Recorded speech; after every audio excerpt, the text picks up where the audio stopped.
How are we doing today, guys? Today we're going to be looking into two movements that are looking at creating better lateral movement, particularly for field sport players. So the big focal point here is actually stability through pronation, or the ability to put pressure through the inside of your foot, and supination, or the pressure to putting pressure through the outside of your foot. So first one we're going to be talking about is a slanted lunge. So depending on how I stand on this, obviously little toe down versus big toe down, I'm going to create different pressures through my foot. By me standing on this sort of angle, it's forcing me into supination, which means that I have to pronate and put pressure through the inside of my foot to be able to create balance and stand in that position.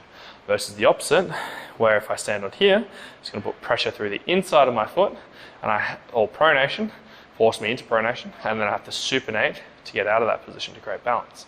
So the target here is to create a lunge-based foot movement and to create active ranges of motion where I have to stabilize that shape.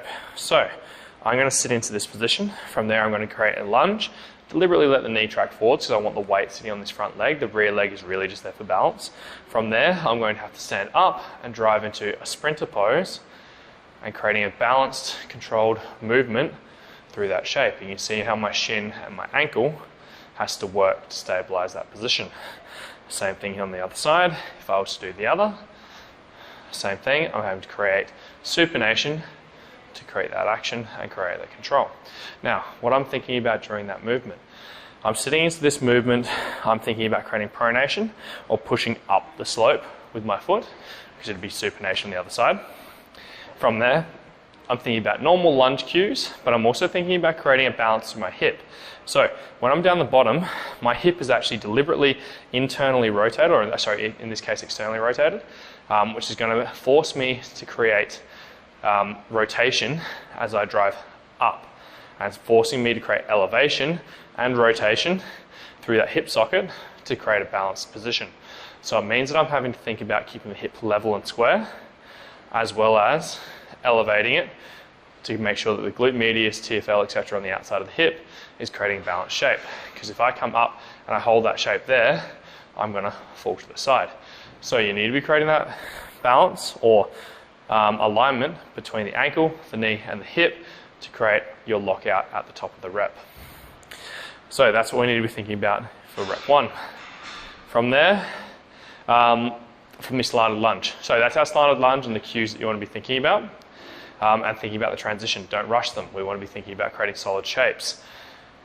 From there, we want to be thinking about going into our lateral landmine lunge. So landmine just means the bar is sitting on the ground, and we want to be creating a full movement through here. So again, this is working on the same sorts of cues, same sorts of positions in trying to drive the bar laterally and creating pressure through the inside or outside of the foot.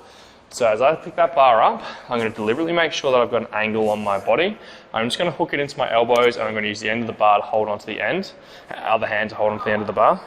From there, I'm looking to create lockout strength and push into the wall to allow me to force laterally. And this is going to allow me to get into a full lockout position or sprinter stance.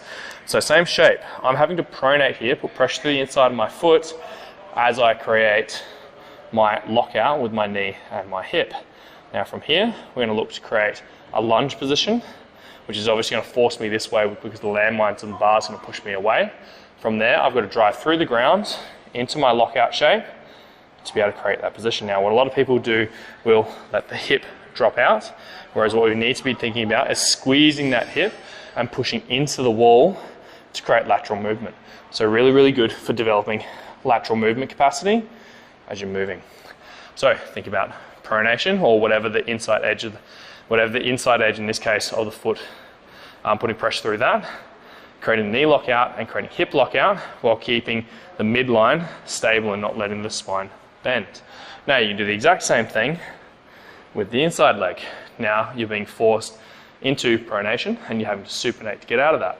Same thing, lunge and drive yourself out of that. Again, creating lockout from the ankle all the way through to the shoulder. Now, big thing here is to maintain balance and to move smoothly through that. So this is where you're putting lateral forces through the body, through the ankle, creating that supination pronation, same as we were doing here. It's just that in that case, the foot's what's being twisted or moved, whereas here, it's the body that's at the angle and the foot is planted in that straight line, which is more closer to what you do when you're playing sports.